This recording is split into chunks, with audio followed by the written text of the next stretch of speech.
Gini, saya tidak ada kaitan apapun dalam kasus siapa nama cowok itu? Agus sama siapa? Novi ya? Iya. Tapi kalau saya pelajari kasusnya, kalau saya hanya melihat dari aspek hukum, secara hukum uang itu sudah milik dari Agus. Secara hukum uang itu sudah milik dari Agus. Jadi tidak bisa dituntut uang itu dipakai untuk apa. Tapi secara moral, kalau memang tidak dilakukan sesuai dengan tujuannya, secara moral itu kurang terpuji.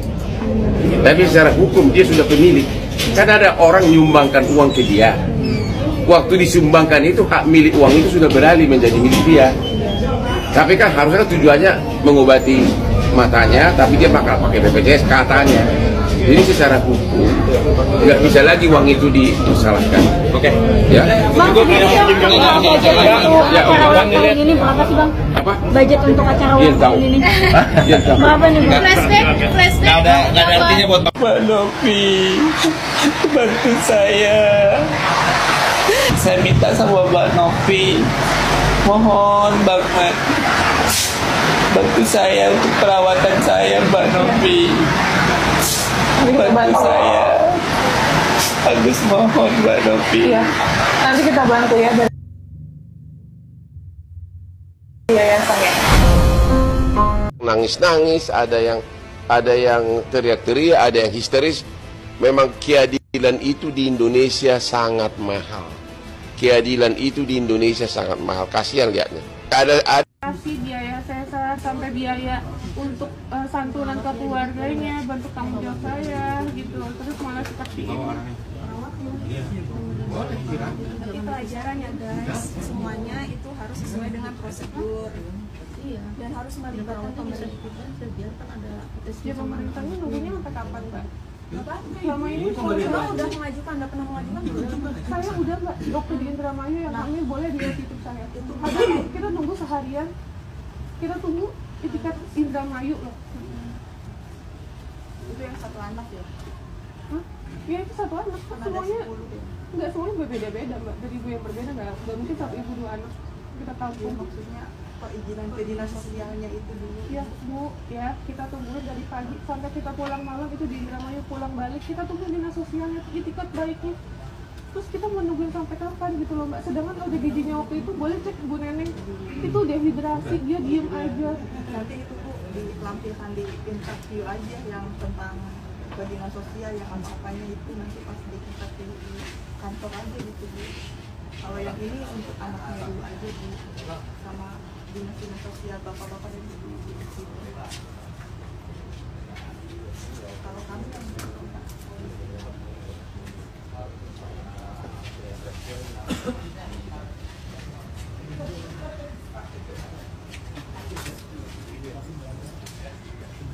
kalau mau dibawa berarti harus diberikan sama pengasuhnya. Iya, gimana nih? Pengasuhnya. Bantuan kalau mau Pengasuhnya dibawa, juga boleh ikut. harus sama pengasuhnya kan. Betul. Iya, bisa. jadi kan tetap aman si babynya itu kan. Ibu ikut juga, Bu. Sampai dilengkapi itu. Nggak usah tega, itu kan ntar ada pengasuhnya ikut juga. Kita juga nggak mau dipisahin itu. Bu Novi. Kalau memang udah tahu komplit bekas-bekas, silakan bawa lagi gitu. Tinggal bukti lengkapi prosedurnya, tempatnya juga di rumah ini, udah lihat semuanya bisa jalan. itu. Cepat juga lebih baik kan. Gak apa-apa, pengasuhnya juga ikut gitu. Perjuangan teteh terbentur dengan bulan yang lucu gitu aja.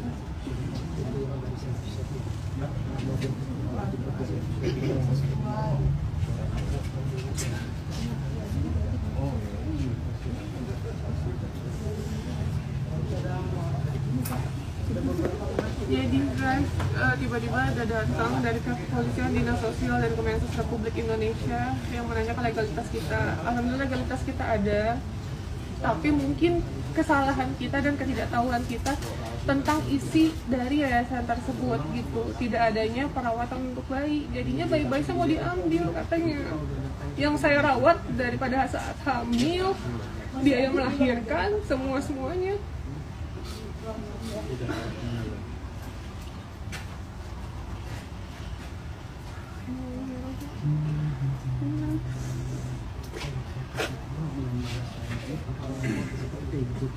kantor gitu pas lagi gitu ada ngomong ini saya takut kalau bertahan ini dia bisa dibeli yang lain kan. Itu yang saya takutin itu.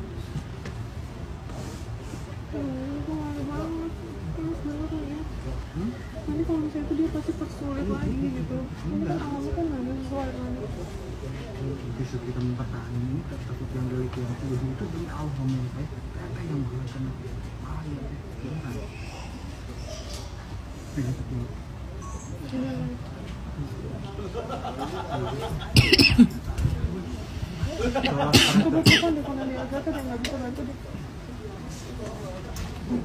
Udahan dulu. Enggak, pakai itu aja, pakai apa ini? Bakal angkat tuh ngomong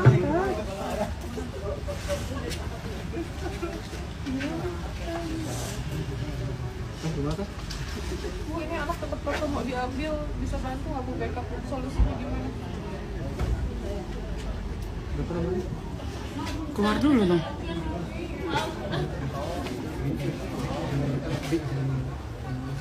Nomornya berapa? Matiin dulu ya. Udahan dulu Kak. Udah. Oke guys, mohon maaf aku udah nggak bisa ngomong apa-apa lagi. Udah lemes banget. Sampai tadi aku bilang kalau emang harus dibawa, bawa saya aja, anak saya nggak usah dibawa gitu. Saya sampai bilang saya mau sujud di kakinya untuk minta belas kasihnya dan kemanusiaannya agar anak-anak saya nggak dibawa. Saya merawat penuh kasih sayang dari di kandungan guys, mereka belum lahir. Saya terima apapun itu. Saya nggak pernah milih-milih anak yang dilahirkan seperti apa. Udah mereka umur 4 bulan, 5 bulan, ada yang 3 bulan, 1 bulan, bahkan ada yang baru 2 minggu. Dibawa begitu aja guys, atas dasar peraturan. Saya ulangi lagi, kemanusiaan nomor sekian. Jadi katanya kalau kita datang ke sana dinsosnya nggak ada, ya berarti nggak usah dibawa. Intinya seperti itu ya. Tadi intinya peraturan dulu diutamain. Kalau emang ada apa-apa sama anaknya, ada apa-apa sama ODGJ-nya gitu, lagi hamil misalnya, nggak boleh dibawa, ya udah. Berarti itu katanya urusan dinas sosial, bukan urusan Pratiwi Novianti. Kayak gitu ya. Jadi saya jujur kecewa banget. Tidak bisa diberikannya dispensasi untuk memberikan bukti surat-surat dikarenakan Mami Popi ada di Jogja, dan surat itu dia yang megang karena dia adalah admin. Tugas kita mah di lapangan, kita mah kagak ngurus yang namanya dokumen-dokumen kayak gitu.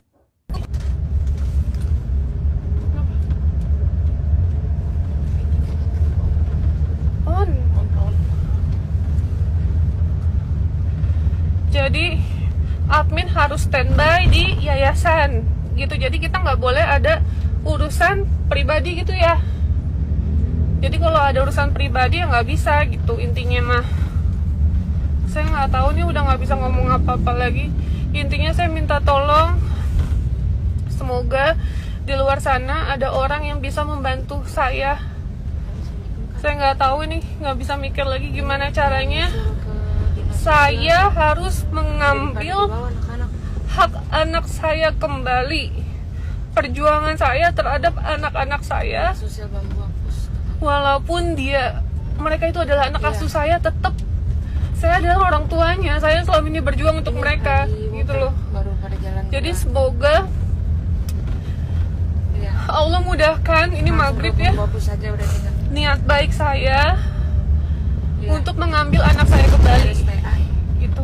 Ibet boleh nggak dimatiin kalau orang lagi ngomong? Ya udah. Teleponnya dia nggak angkat. Kalian tahu sendiri seperti apa, tetap dibawa ibu sama anak yang notabene dia nggak ada masalah, dia legal gitu loh, tapi tetap dibawa. Atar juga tetap dibawa, semuanya dibawa, total anaknya dibawa 10 anak. Ya udah ya guys, aku nggak bantu, saya bukan orang baik ya guys, saya selalu bilang saya bukan orang baik.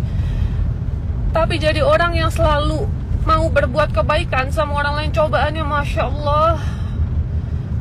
Rasanya nggak tahu kayak apa. Dibilang lelah, capek banget. Capek banget. Bahasa kasarnya kalau udah kelelep, dilelepin terus kepalanya, saya nggak bisa ke permukaan, itu rasanya. Kadang tuh sampai ke bawah mimpi. Sampai sebegitu hidup saya banyak beban mikirin orang. Beban satu masalah selesai, masalah dari satu masalah selesai, masalah lagi.